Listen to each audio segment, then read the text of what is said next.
Saquon Barkley going to Mike Clay's Philadelphia Eagles. Oh, How about that? No wonder you started smiling. Wow, it's the first time I saw Mike smile. Yes, he's smiling. He's so grumpy all day. How about finally, he I don't know how I feel about this. Oh, this is interesting. Talk to me about it. You got rid of DeAndre Swift. We'll get into that. Also, you're stealing him from the Giants. Yeah, so from that has to feel good. Yeah, I know. But we've talked about this. Oh, now, my goodness. Now we did. This is interesting. So Mike. I agree. The Eagles do not usually invest in the running back position, but we talked about this. I think it was 2 weeks ago. No, I mean it was a late round pick for Swift, and Sanders was a second round pick. Was there for 4 years. He was, So this kind of thing for the Eagles is rare. But we did talk about this a couple weeks ago when we talked free agents, which was the salary cap went up a lot. It's not a good draft for running backs. And there's a lot of good free agents out there. So don't be surprised if you see some short-term, like 2-3 year deals for these high-impact running backs. And that's what we've seen right out of the gate. Again, we'll get into DeAndre Swift shortly. Who's the other one? Josh Jacobs, Tony Pollard.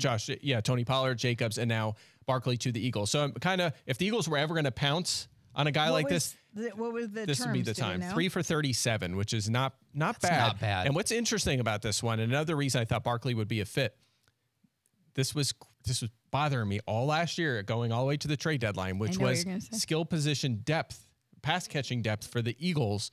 If one guy got hurt, which A.J. Brown did and Dallas Goedert did, you were like, Quez Watkins and Zacchaeus and Jack Stoll, like, what are we doing here?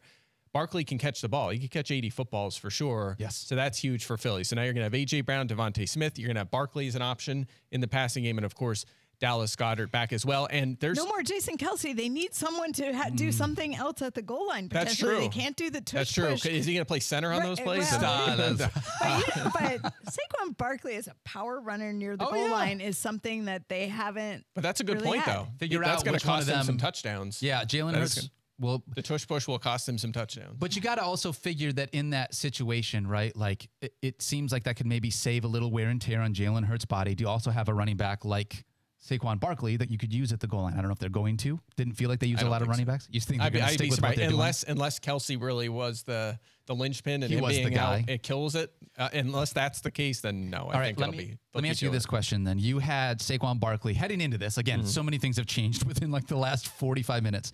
But you had Saquon Barkley at running back 8 on the Giants. Now he goes to the Eagles. Does he move up this list or does he move down this list? Or does he stay where he's at? Yeah, probably about where he's going to stay. I don't, again, the touchdowns, it is a good Eagles offense, but the touchdowns, I don't know if they're going to be there. You know, is he going to score 12 touchdowns? I don't necessarily think so. So maybe not jumping ETN, certainly in that area. He could possibly be ahead of him. But then if you start moving him down, then you're talking James Cook and Isaiah Pacheco. I don't think I'm moving him behind those guys. So also Josh Jacobs isn't far off this list. He's going to fall down. We'll get to him shortly. He's going to plummet down the rankings. Yeah. So Barkley should be pretty secure, I would say, as a mid-range RB1. So 2 things. One is it's really funny to look at the new logo while they're wearing their old jersey. I know. That's true. It's just reflective of how much, I mean, now there's all this homework that's going to have to happen for me to get this right in my head.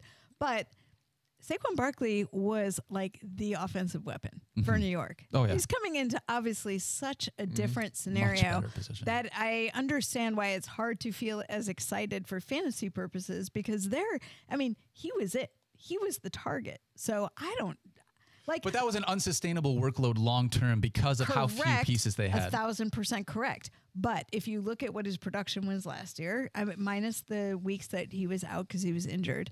And so, this helps him. They doesn't have to be the focal point of the offense. But I'm with you. What do we think? Do we think he looks like DeAndre Swift when DeAndre Swift was DeAndre Swifting for the Eagles? He's better than that.